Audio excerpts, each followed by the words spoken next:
और अब हम बात करेंगे देश की सबसे बड़ी खबर वन नेशन वन टैक्स यानी जीएसटी की।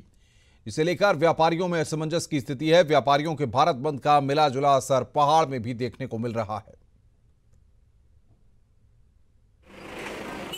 तो रुद्रप्रयाग में जीएसटी के विरोध का असर दिख रहा है। व्यापारियों का कहना है कि वे जीएसटी का समर्थन करते हैं, मगर उसमें सरलीकरण किया जाना चाहिए।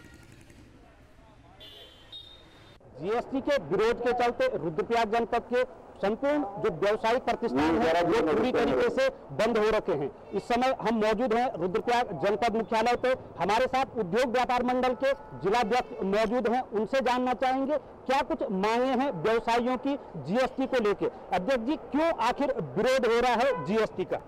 व्यापारी तो शुरू से आज तक टैक्स देता आया है। चाहे पहले वो सेल टैक्स में था, अब वो उसके बाद वैट हुआ, वो भी हमने दिया। अब जीएसटी लागू हो रहा है तो उसमें बहुत विषमताएं हैं, उसमें व्यावहारिकता नहीं है और टैक्स की दरें भिन्न भिन्न प्रकार की हैं। और हम चाहते हैं, हम जीएसटी देने को तैयार हैं, पर उसको सरलीकरण किया जाए। आज से पूरे देश में जीएसटी लागू हो रहा है। वहीं जीएसटी को लेकर व्यापारियों के भारत बंद का असर अल्मोड़ा में भी दिख रहा है। व्यापारियों ने पूरी तरह से बाजार को बंद रखा हुआ है। जीएसटी के विरोध में लालकुआं में भी प्रांतीय उद्योग व्यापार के आह्वान पर सभी छोटे बड़े व्यापारिक प्रतिष्ठान बंद हैं। कुछ व्यापारी जीएसटी को अच्छा कदम बता रहे हैं, तो कई व्यापारियों का कहना है कि केंद्र सरकार द्वारा लगाए जा रहे जीएसटी का स्वागत करते हैं, लेकिन सरकार ने बिना व्यापारियों के विश्वास में लिए जीएसटी लागू किया है। इधर रानीखेत में भी आज जीएसटी के विरोध में व्यापार मंडल ने बंद का आह्वान किया। शहर के खड़ी बाजार तिराहे पर व्यापारी जेटली का पुतला फूंका और नारेबाजी की। जीएसटी को लेकर व्यापारियों का कहना है कि हमारा विरोध जीएसटी को लेकर नहीं है, लेकिन जीएसटी में सरलीकरण की हम मांग कर रहे हैं।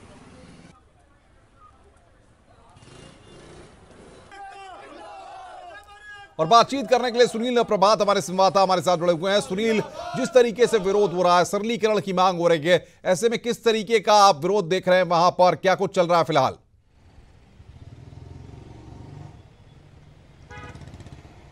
देखिए अनुपम, देहरादून में फिलहाल जीएसटी को लेकर जो विरोध प्रदर्शन की बात चल रही है, देहरादून में आज कहीं भी किसी भी क्षेत्र में वो देखने को नहीं मिला। हम सुबह से लगातार जीएसटी को लेकर जो आज रात से लागू होने वाला है, हम व्यापारियों के बीच हैं, तमाम बाज़ारों का हमने निरीक्षण किया, लेकिन कहीं भी जीएसटी को लेकर विरोध प्रदर्शन देखने को नहीं मिला।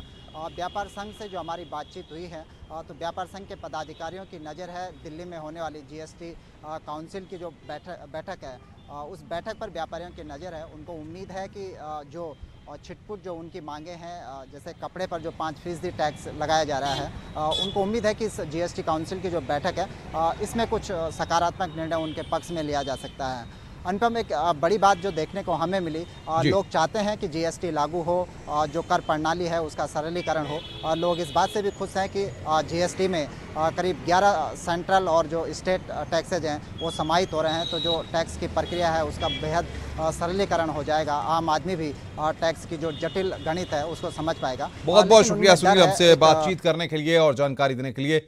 सुनील प्रभात हमारे संवाददाता हमारे साथ जुड़े हुए थे, जो इस खबर पर विस्तार से जानकारी दे रहे थे।